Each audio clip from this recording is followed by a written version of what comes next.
Troisième outil rencontré en troisième et qui utilise le second degré, ce sont les produits remarquables. Donc par exemple, ici j'ai mis deux équations du second degré, une où j'ai un terme du second degré, un terme du premier degré et un terme indépendant différent de 0, et ici une du second degré où j'ai un terme du second degré et tout de suite le terme indépendant, mais avec une particularité, c'est que 9x carré c'est un carré parfait par rapport à 3x et 16 c'est le carré de 4.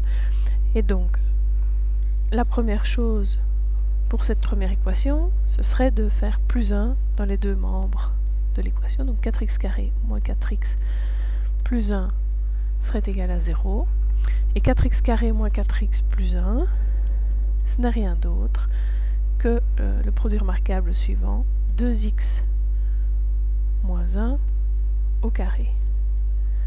2x moins 1 au carré qui est égal à 0. Et pour terminer cette équation, il faut se demander quel nombre ici, représenté par 2x moins 1, mis au carré donnerait 0. Eh bien, le seul nombre qui au carré donne 0, c'est 0 lui-même. Donc c'est que 2x moins 1, finalement, est égal à 0. On arrive sur une équation du premier degré, 2x égale 1, ou x égale 1 demi.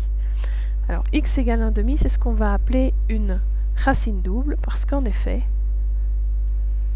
2x moins 1 au carré égale à 0, j'aurais dû le réécrire comme 2x moins 1 fois 2x moins 1 égale 0, et en appliquant le produit nul, j'aurais trouvé 2x moins 1 égale 0 ou 2x moins 1 égale 0, donc j'aurais trouvé deux fois la même solution. Donc ceci, c'est ce qu'on appelle une racine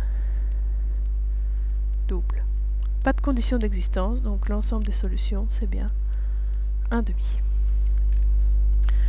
Dans le deuxième cas, donc on l'a dit tout à l'heure quand on a écrit l'équation, 9x carré et 16, ce sont tous les deux des carrés qui tombent très bien. Donc en fait ici, je retrouve l'écriture a carré moins b carré égale à 0.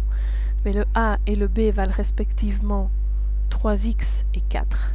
Et donc 9x carré moins 16x égale 0, c'est 3x moins 4 fois 3x plus 4 égale à 0. Et puis je peux appliquer le produit nul, donc qui m'indique ici que 3x moins 4 égale 0 ou 3x plus 4 égale à 0, à savoir que x est égal à 4 tiers ou x est égal à moins 4 tiers. Pas de condition d'existence, donc l'ensemble des solutions, c'est bien plus ou moins 4 tiers. Maintenant, si vous n'avez pas vu le produit remarquable, on peut tout à fait revenir sur les types de résolution qu'on a abordés dans la première vidéo, à savoir, j'ai un terme du second degré et un terme indépendant, je peux tout à fait isoler le terme du second degré.